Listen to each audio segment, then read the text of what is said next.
You're listening to the Disruptive Franchise Podcast with Stacey Can, the podcast that celebrates innovation in franchising and peeks behind the curtain of failure, success, and the future of the franchise industry.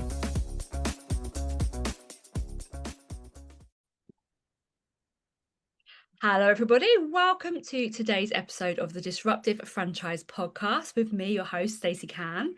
Today, we have got Karen Gibb from Mind Marvels joining us. Hi, Karen. Hi, thanks for having me, Stacey. Pleasure, absolute pleasure. Now, I absolutely love Mind Marvels, but I'm going to pass it to you to tell everyone who's listening at home what your business is all about. Thanks, Stacey. So Mind Marvels is all about creating emotional well-being for children. So we work in nurseries and primary schools, delivering calming strategies and practical tools to support the well-being of children.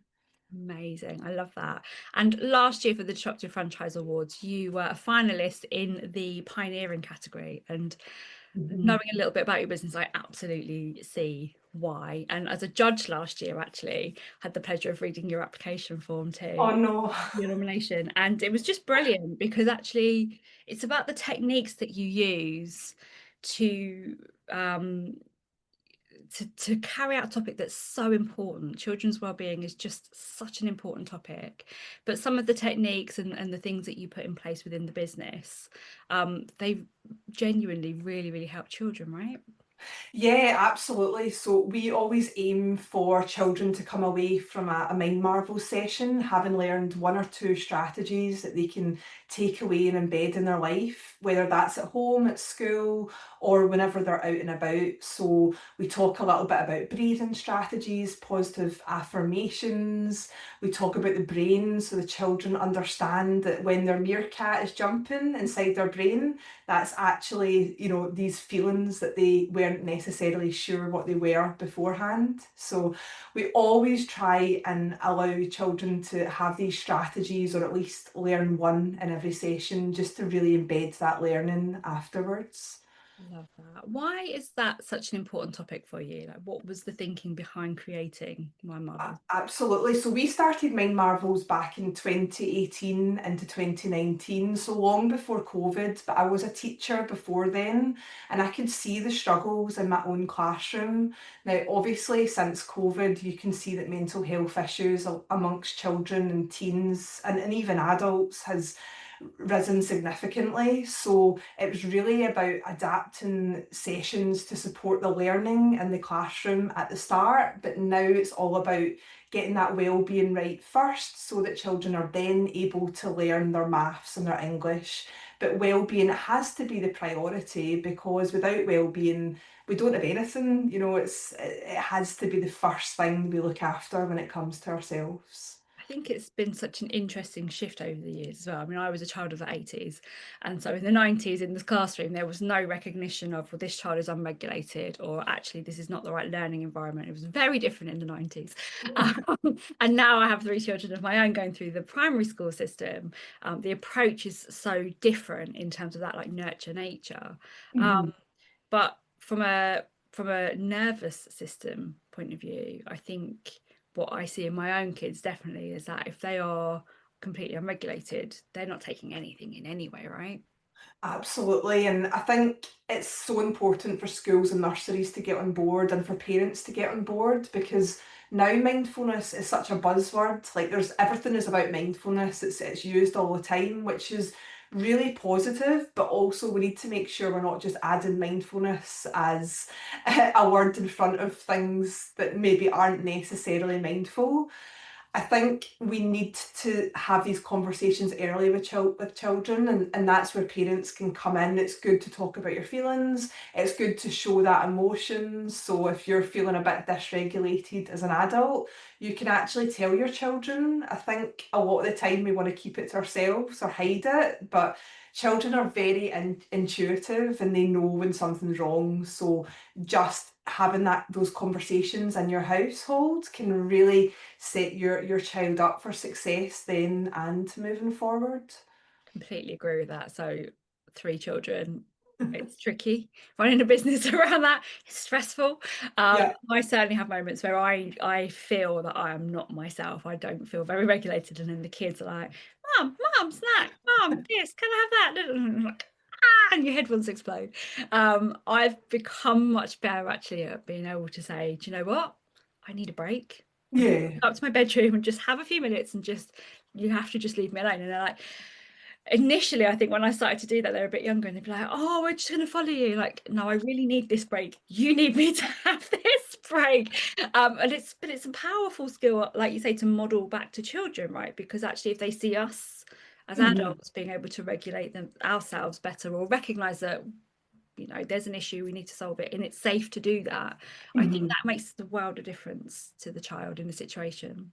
Oh, 100%. And I think for some children, home isn't a safe space, and that's where Mind Marvels in school, helping those techniques be delivered out in Mind Marvel sessions really again helps to embed that learning. So if that child doesn't have a positive environment at home, they're still able to achieve that through Mind Marvels in their school, which it's just really powerful and quite overwhelming sometimes that we have that capability to actually potentially change a child's life, because it's hard to measure how that impact as they grow up will continue.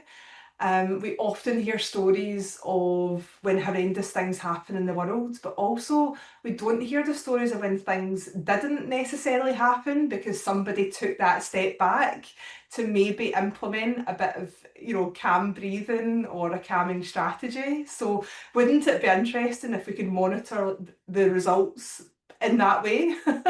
It's true, isn't it? I love that because the angle's wrong. We're constantly reporting on all of the bad things. I Yeah. don't think it's about the news. Like, I don't love watching the news. Find it really demoralizing at Hmm. times. But I very often look for sources of happy news. But actually, we Absolutely. reported on the happy things, that that frequency then becomes lifted rather than completely degrading in terms of like the quality of life, etc. I think for children as well, like, you're the expert, not me, but like from my own lived experience, for children, I don't think I realized before I my kids got to a slightly older age. I say older, like my twins are 8, um, Hmm. but they are so tuned in to the adults around them.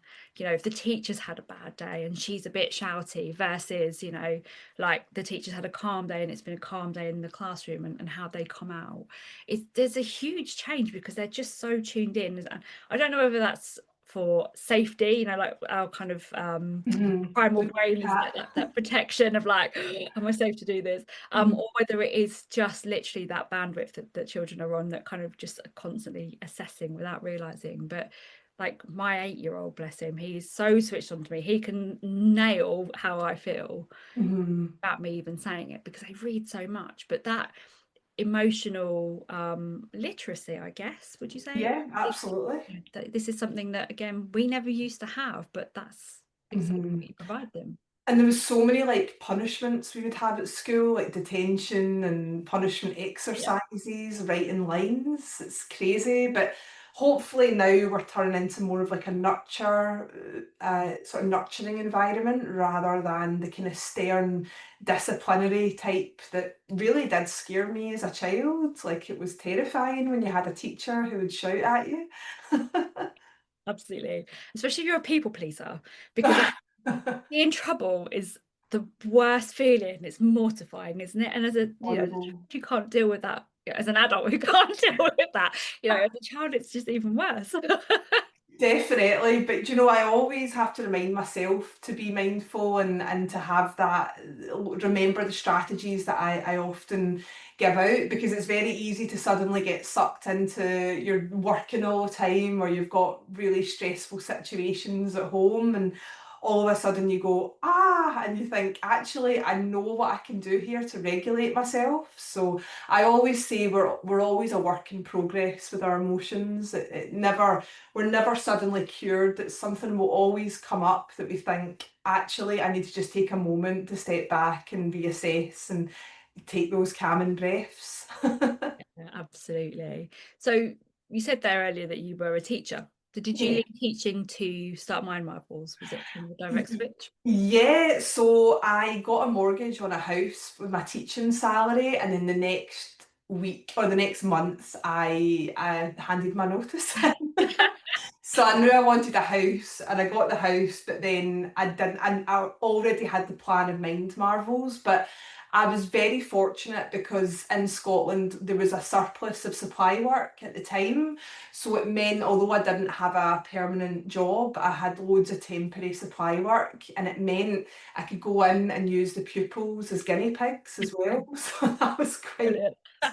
So yeah, I kind of started the journey 2018. We really started building momentum in 2019, and then obviously 2020 happened, where I had to take a step back and just work in schools as a supply teacher in the hubs. Do you remember the workers hubs? Yeah. Oh my goodness.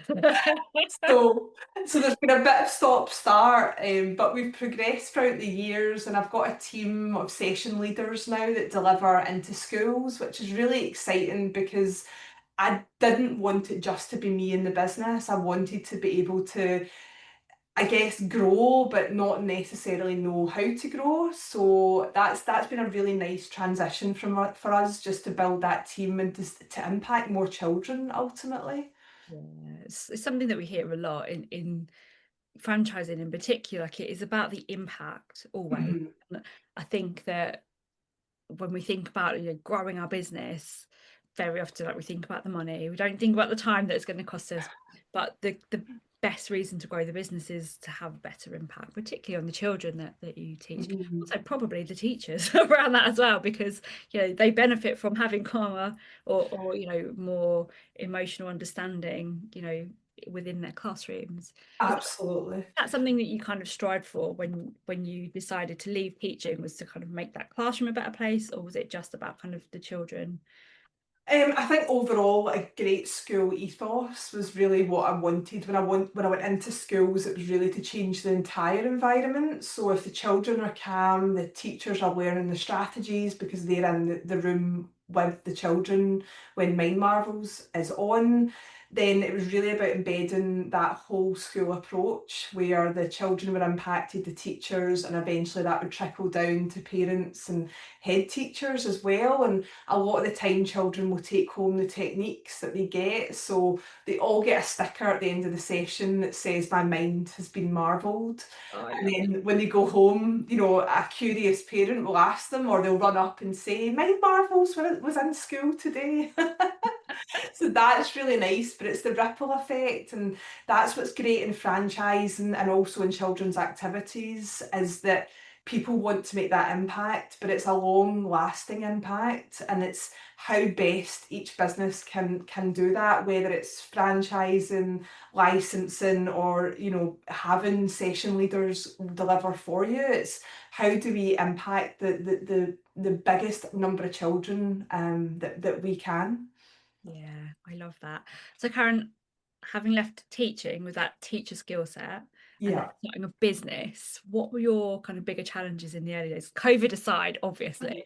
Actually becoming a Um, business owner, what were your challenges? Absolutely. So I didn't have children when I first started my business, so I would work on my business all the time, like really, really hard on myself, and I found that hard to let go of because the business essentially became my baby. So I would say delegation of tasks was really difficult, and also time management. But since I had my baby daughter last year, I've had to really just delegate and have good time management. It's actually amazing what you can get done in a 2 hour nap window, as opposed to like 8 hours of no time limits at all of what, of your schedule for those 8 hours. Yeah, it's that intention is focus, isn't it? Like, if you know what you've got to do, you've got to get in, get out, because you don't know when baby's going to wake up, so you've got to be quick. Yeah, absolutely. So it's definitely taken a long time to build the business to where it is, but also I would say asking for help. I'd say that's been quite easy. I'm quite good at asking for help, but a lot of people get stuck in their businesses because they don't know how to move forward and they don't know what sort of help they need. But we're really fortunate in Scotland that we get lots of grants and lots of business coaching through the local council. So that has helped massively up here, and has probably been a really nice, challenging part to the business. I love that. I really do. It is so easy to get stuck in your own head, I think, when you're a business owner, particularly a new business owner, and you don't know what you don't know. I think that's the hardest thing about asking for help. A lot of people don't ask for help because they don't know Mhm. what they need the help with, or they're stuck and they don't know why. But having access to mentorship, to training, to coaching, like for me, for my career development, you know, my business, like that's been the number one thing that's actually helped me to really grow, because otherwise I think you just get a bit guilty of procrastinating and going round and round and round, right? Yeah, 100%. Or if you're not clear on your goals or your vision, all of a sudden that time just creeps up on you. It's a year down the line and you're not actually any further forward. So I do think some of the good, I guess, quirks of teaching have been the time management, have been the session planning, because you've had to do that to propel the business forward. Now, don't get me wrong, there's still challenges every day, but I feel confident with where the business is at, that we can oversee and understand those challenges to move forward. It definitely takes a special kind of resilience to run a business. Oh yes, it does. We'll have some listeners listening at home that are thinking about franchising. Mhm. What did you find hardest about setting up your franchise? I think it's been finding the right people. You need to be really clear, and I can hear Stacey right now screaming this in her head about your ideal avatar, because it's it's something that's really important. Whether even not necessarily a franchise, but if you're looking for people to come on board as like employees or freelancers, you still want to make sure you're getting the right people on board. So I would absolutely say be clear on that avatar, only speak to that avatar, and make sure you get the right people on, but also park your ego at the door. Yes, you might have a brilliant business, but is this person the right person? And equally, are you the right are you the right, franchisor for this potential franchisee as well? It's a two-way street. And I know people talk about awarding franchisees, and I think that's important, but it's just as big a decision for a prospective franchisee to come on board as it is for you to take them on. So I'd say be really clear on your avatar. Do not underestimate the amount of work franchising is. Thank you. Yes. And have a solid legal agreement. Please don't put it into AI. Pay the money and get a proper legal agreement that will stand you up in good stead if things go wrong, because inevitably it will go wrong at some point, and it doesn't mean you've done anything wrong, but things don't always work out. That's okay as long as you've got the backing of an agreement that actually supports you as a franchisor. Yeah, I think this is also why it's important to talk to other people in franchising, isn't it? Like not necessarily just consultants that want to work with you, but actually talk to people who have walked the walk and done it, because you when you're googling kind of like how to do a franchise, you're not googling the pitfalls of franchising, and you're not getting those answers like you've just given there that are very real in very Mhm. real situations. But it's so important, I think, from a franchise point of view, to go into franchising with a really good understanding of not just like the success path, but actually, we talk about failure a lot, but actually it's not necessarily failure, it's just those false starts that you're going to have along the way. What I love Yeah. about what you just said there as well is leave the ego at the door, Yeah. because we Yeah. make everything about us, don't we? As human beings, it's all about us. We're very narcissistic. It's, yeah, it's me. People don't want to work with me. Oh, people want to buy my business, and actually it's not about that at all, is it? No, and it's not personal most of the time when we read into communication or something's broken down in the franchise or franchisee relationship. It's usually not really about the two people. It's about circumstances in those two people's lives that have led up to that point. And also what I would say is, do not do not underestimate how much support franchisees understandably need. There's a whole graph out there about the ups and downs of the emotions they go through. Yeah, it's that I think that's hard for franchisors as well. Like, let's say for you using you as a great example, you came from teaching, Yeah, come from a business strategist point of view. You didn't come from, business school. yeah, You had an awful lot of like mentorship and support, which was mhm. brilliant, but it couldn't teach you what you didn't know that you No, needed to know. And then all of a sudden, you're responsible for teaching other people who've never done business before how to do business. It's quite a strange. Why do we do this?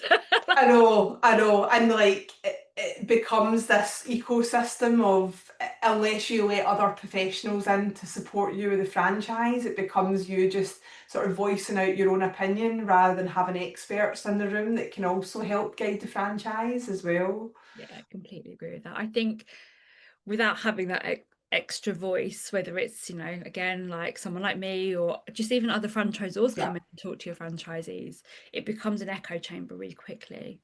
And absolutely. really can be quite dangerous in terms of stagnation and, like you have to do it my way or it's the highway, and you've got this operations manual, and I know that a lot of people don't love that word disruptive in the context of franchising because we want compliance, but actually if we're not prepared to learn from other people, we kind of just stagnate.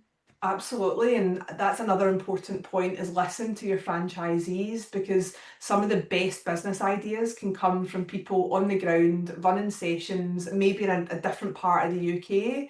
And I think that's really important as well to listen. And you, as a franchisor, don't necessarily know everything, even if you think you might do. Yeah. I think there has to be discernment, doesn't there, between like you might be the expert in the topic. Yeah. I think very often in that relationship as well, the franchisor is more invested in, staying up to date. You'll go and do, different courses that come out and keep up to date with different techniques and add your own in. Whereas a franchisee, I think, is very focused on kind of in that respect doing what the franchisor guides. That's what they pay some of the money for. But Mhm. business development stuff, like a franchisor can't be on top of everything. No, Human no. beings. And you don't want to be either. I think that's important. You need to know your role as a franchisor. Like, I don't feel you have to be everywhere all the time to everyone. I think it's quite realistic to be a normal human being and maybe have business hours that you're available, not necessarily 9 o'clock at night on a Friday. This is so important for everybody. But you live and learn, right? Yeah, absolutely. Boundaries keep everyone happy. But in the beginning, you don't want to have those boundaries because you want to be that person. You want to be the go-to. You want to be the person who knows everything. And it's Mhm. a hard lesson. It's a lesson everyone has to learn, I think, but Yeah, it's a yeah, hard lesson, I think, sometimes. definitely. Definitely. Um, if I could wave a magic wand for you, Karen, and you could do anything without failing, anything at all, what would you do? So interesting. Do you know, I'd love to have like global domination with mind marvels. I don't know what concept or what way, but Yeah. I'd actually love to expand this out so that it could reach children around the globe, and that would be so exciting, that ripple effect that we would have with children learning those common strategies. So I think if things weren't so expensive abroad, like legal wise and things, that would be a great concept just to really showcase mind marvels worldwide. Yeah, I love that. And imagine the impact that that would have. Insane, insane, and that's why we only work with like quite young children. We don't go into high school at the moment because you want to grab the children when they're really young and embed that learning so as they grow up through puberty and beyond, it's already that learning's already embedded. What's the ideal age that you guys work with? I'd say the sweet spot, I mean, nursery is fantastic. Like a 3-year-old is brilliant because they're just sitting there like absorbing everything. I'd Okay. say like a 6-year-old is really quite a fun age because they question things as well, which I love. I don't want children sitting there like nodding, like, yes, yes. I want them to challenge and to ask questions and to think outside the box. And that's why we love that within our Mind Marvel sessions, and why we have a chance for children to ask those questions, because that's where you sometimes get those big light bulb moments, is when the children are asked their opinion or ask a question that you think, whoa, that's really crazy. I as Daisy first said, go in and teach primary school, and they put their hand up like, Miss, I've got a question, I've got a question. You're like, yeah, what's the question? Like, this happened to my granddad, and then this happened, and then this. Like, that's not a question. It's very cute though. I love that they feel that comfortable to just tell Yeah. you, their story. Yeah, I get the life story, or my aunt's a nurse, and then she did this, and then is this real? Can that happen? Like, but you're right though, that kind of like 5, 6, like, just Yeah, brilliant. And they're inquisitive nature. yeah, and you guys take quite a fun approach, and you're not just sat there in front of them at a desk, Oh God, no, yeah. All fun, all learning. We don't carry loads of resources, but that's because you don't actually need lots of resources. A lot of the breathing and things, we can just do without any additional resources. And that's really exciting because again, the children can take that home with them. It's free, it's something they can embed straight away. And what's really great about our sessions as well is that children who perhaps don't speak English as their first language, or perhaps they've got additional support needs, we don't need the English language to teach what we teach. Children can learn regardless of ability, and that again is really exciting. Yeah, it's so inclusive, isn't it? Like, you Yeah, actually transcend all of the traditional barriers that you have to learning in a school. definitely. So it is exciting about the future and where we grow and how we grow, and we're just so looking forward to seeing the impact of Mind Marvels for years to come. Oh, absolutely. Well, I hope you hit that world domination. Thank you. Whatever that looks like for you, I hope you get it, because it's such an important thing to be putting in the hands of our future generation, Yeah. especially the way that you do it. So yeah, good luck with it, Oh, Karen. thank you. Amazing. Thank you so much for being our guest this week. If people are listening to this like, I need to speak to Karen, how do they find you at Marvel? Really easy. I'm on LinkedIn, Karen Gibb, and mindmarvels.com. We're on Instagram, Facebook, all the usual spots, all at Mind Marvels. Amazing. Thank you so much. We'll put the links in the show notes so that you can click directly through. That's it for this week's episode. Thank you very much to our kind sponsors, Book When and Make Your Mark podcast agency, without whom none of this would happen. And we wouldn't be getting the impact that we have. So thank you guys very much for sponsoring the podcast. Thank you to everyone who's listened. If you've enjoyed this episode, please do hit the subscribe button so that you get notified of all the future episodes. And I will see you on the next one. Take care. Before we finish up today, I'd love to just thank our podcast sponsors, Book When and Make Your Mark podcast agency, without whom this episode wouldn't have been possible. You can find more information on both amazing companies in the show notes. If you've enjoyed listening to today's episode, please also make sure that you hit the subscribe button, and I would absolutely love it if you left a review too. See you next time.